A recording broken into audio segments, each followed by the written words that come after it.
My name is Ryan, and I am an agorist. Today we are talking about privacy rights and regulations.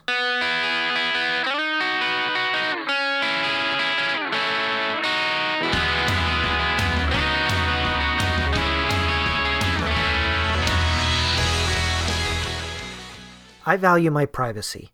It is nearly always on my mind as I interact online, but also as I live in the so-called real world. In the evening, I pull the shades down. I just don't like having people see me, whether I'm reading a book, watching a show, or walking the baby down to sleep. Privacy is essential in my book. Unfortunately, there are many out there who make business out of invading my privacy. As I browse the web, sites are dropping cookies which are read across domains, mapping out my every move. Other sites, under the guise of analytics or social media integrations, do the same but in different ways. I didn't ask for these. I didn't agree to these. Yet despite that, many companies do their best to know more about my habits online than I know. People are rightly upset at this. Worldwide, it seems people are coming out to say that they are tired of it. If they are going to be tracked, they want to know. If their private posts and details are going to be shared, they want to know. If they want to leave a site, they want to be able to delete their account and all of their data. The question then becomes, what should we do about it?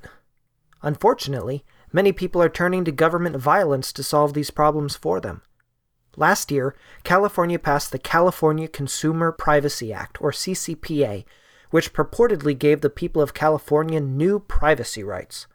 According to Californians for Consumer Privacy, these include the right to know all data collected by a business on you twice a year, free of charge, the right to say no to the sale of your information, the right to sue companies who collected your data, where that data was then stolen or disclosed because of carelessness or negligence on their part, the right to delete data you've posted, the right not to be discriminated against if you tell a company not to sell your personal information, the right to be informed of what categories of data will be collected about you prior to its collection or at the point of collection, and to be informed of any changes to this collection, the right to opt in before sale of children's information under the age of 16, the right to know the categories of third parties with whom your data is shared, the right to know the categories of sources of information from whom your data was acquired, the right to know the business or commercial purpose of collecting your information.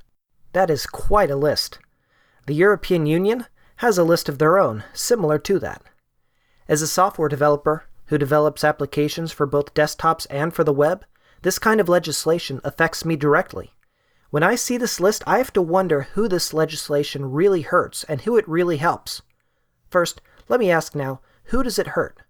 I'm sure that it's onerous for Google and Facebook to comply with these rules, but are the rules going to put them out of business? Definitely not. These businesses are huge, with enormous legal teams and everything else that they need to write up the necessary paperwork and check all their practices and such to make sure that they are compliant with the regulations. Who these regulations really hurt are folks like me, small, self-funded shops who are trying to get off the ground.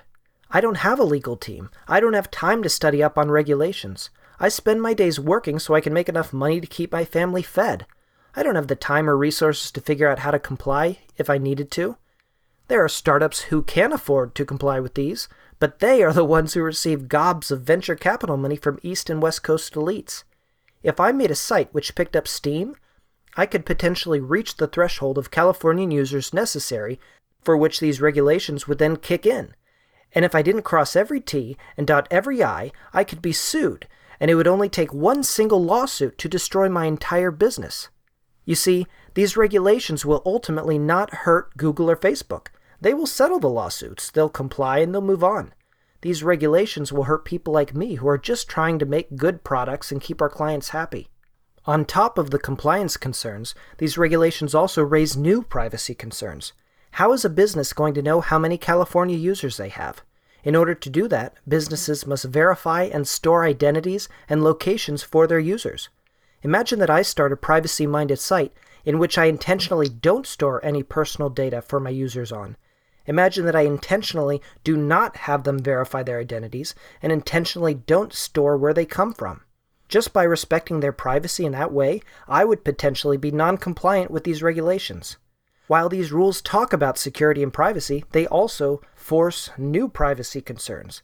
I would have to store personal information about my users that I don't want to store just so that I would be compliant.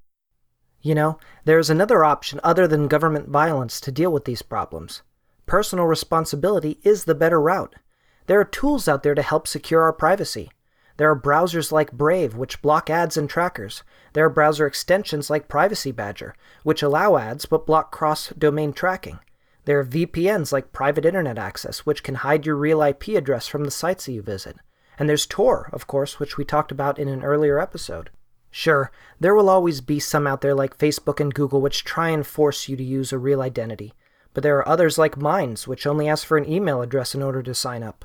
On Tor, you can find social media sites as well, like Galaxy 3. I actually have a group for Technoagorist right on Galaxy 3. Ultimately, regulations like this help the elite, entrenched companies by squashing the small shops and entrepreneurs who would like to compete with them. The only right answer is personal responsibility. You take responsibility for your life, and I will take responsibility for mine. Facebook and Google will continue to be awful, and we will continue to hate them, even if we reluctantly continue to use them. Meanwhile, competitors will be free to build their own products without the burden of regulations which leave any small business at the mercy of a single lawsuit from an angry competitor. Regulations are not the answer. Freedom is the answer. People are fleeing Facebook as we speak, and it isn't because of regulations. People are speaking loud and clear that they do not like the practices of Google and Facebook, and the field is ripe for competitors. Who knows, maybe one of my products will compete with theirs someday. Only time will tell. This is Technoagorist, Episode 6.